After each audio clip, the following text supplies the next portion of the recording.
ladies and gentlemen, the greatest rock and roll drummer in the world, drunk or sober, Alex Van Halen!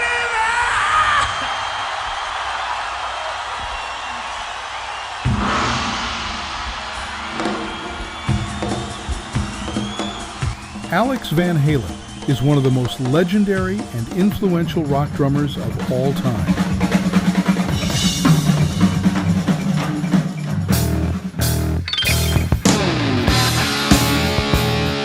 From the first release of Van Halen 1 in 1978, the world was forever changed by a sound no one had ever heard.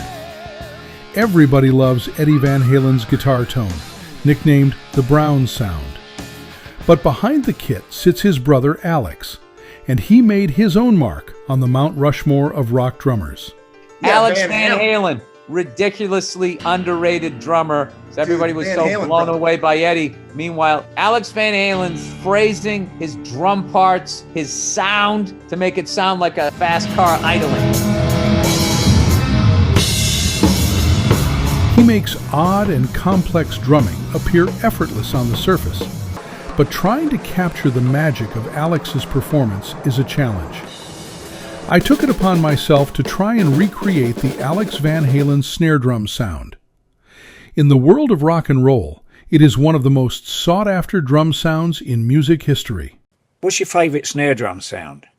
And I said, I want a bit of Van Halen, Mr. Alex, and I want a bit of Mr. Bonham. Alex based his snare drum sound off of legendary drummer John Bonham from Led Zeppelin.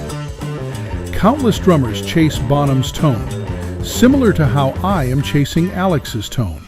There are many videos of people attempting to recreate his sound. The most detailed one I found was from Rick Beato. On today's episode, I'm going to attempt to recreate Alex Van Halen's unmistakable snare drum sound. Rick pointed out the specific snare drum head Alex used in the 80s. So I took a field trip to Guitar Center to get my hands on one. The Remo Controlled Sound Clear with that iconic black dot. While I was there, I stopped by the drum room to test out different snares on display. Some of them sounded pretty good, but it wasn't quite what I was looking for. In addition to buying the drum head, I picked up a 42-strand snare wire for the back of the drum. Alex uses a 42-strand rather than a standard 20-strand found on most snare drums. Upon arriving home, I immediately dug out my old snare that I've had since I was 8 years old and started my quest. I removed the old drum head, grabbed the new one, and taped it up the best I could based on the Beato video.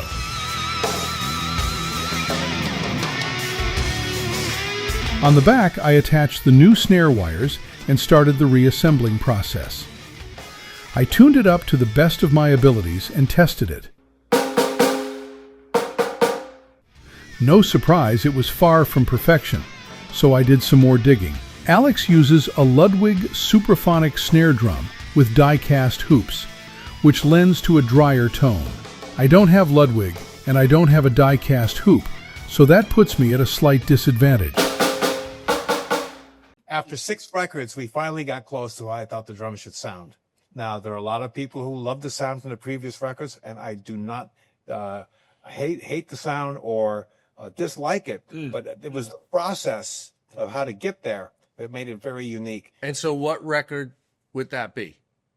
That would be 1984. You finally arrived at the sound that you were searching for. That's right. And then Dave left.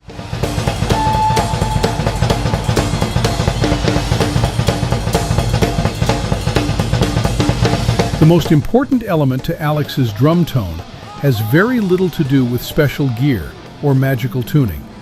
It's his hands. The saying goes, the tone is in the fingers, and in this case, that couldn't be more true. Get lots of questions about the Alex Van Halen snare drum sound, and the key to the Alex Van Halen snare drum sound is Alex Van Halen. No matter what drum he's playing, it sounds like him. The way Alex hits the drum is the key element to the sound.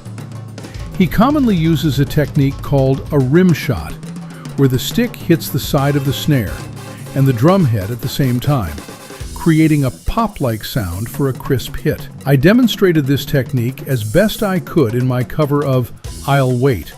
Although I don't nail it every time, you can clearly hear the difference of when I do and don't play it.